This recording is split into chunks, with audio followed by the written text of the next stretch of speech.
Autisme, bokono moko boyebani penza te na Congo démocratique, kasi ezali kosimba mabota ebele. Natina ya kosensibiliser bayimboka pona likambo litali bokono yango, nde Fondation Autisme RDC, Univers Group Télévision na Zenith Group basanganaki. Reine Pembe azali présidente de la Fondation Autisme en RDC. Lelo ezalaki édition à Liboso. Il y a campagne moko autozo lancé. Il y a interpellé la population congolaise na fléau oyo babengi autisme.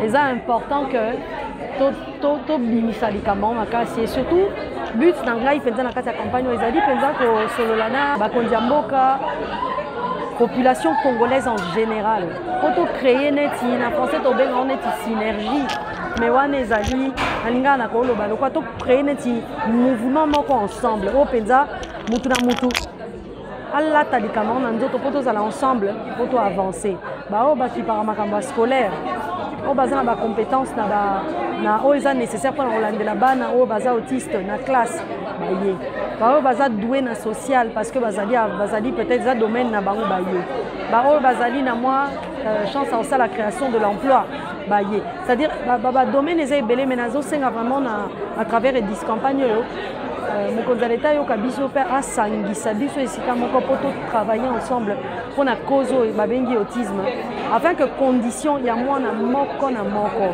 oyo azali autiste ya vie na ye ebonga basengi bongo na bayi mibeko pe bayi politiki misusu kokota penza likambo yango pamba te bokono ya autisme ezali ko affecter mabota mingi penza. Elobi bongo Laurette Mandala Kisolokele, directeur général ya Univers Group Télévision. Moto ya Mbamboka ayoki pour conseillère spécial ya chef de l'État en charge de la jeunesse na violence sexuelle azalaki.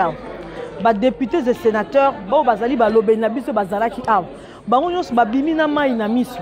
Babimi na mawa balobi to sola kaka politique te makambo est important pour toucher biso nyos pour occuper te. Kobota mon autisme occuper te. Et ko la mukape bo ekomeli yo. Mais prise en charge ezate. Donc bango bazuli kamwana au sérieux. Ba memango to sengi na ba memango tina niveau à chef de l'État. Ba memango na Assemblée nationale. Ba memango gouvernement sa malukonde o ezoya. Ba yeba ke ba école spécialisée ezate. To za nango besoin pour ba en charge bana wana ka botiste c'était ba ne bele bazana ba handicap ebele bazo za bisika ko mema bango pour éducation na bango. Nehemi Kilembe azali moko ya baboti oyo azali na mwana autiste. Asengi bongo na mbula matari kosala penza bakelasi oyo etali mambi ba autiste. Tengeli na mboka na biso baye bakotonga ba école oyo kozwa bango en charge pe batanga pe gratuitement lokola bana misusu. Lelo tozaka na ba école oyo eza privé mais ils ont coûté peu cher. Et donc moi ba parents oyo bazana bana bongo batangisa bana et bazalité pourtant bazali bana lokola bana nyonso pe lobby bakoyi ko contribuer na développement ya mboka na biso. Ba artiste oyo bazalaki na likita yango na nzela ya loyembo maloba pe mabina bayebaki na kobeta mbela na mambi matali autisme pote mokano malamu mozwama solo penza. Nathalie Sekabu Rossi Mourabie pour na VO Afrique Kinshasa.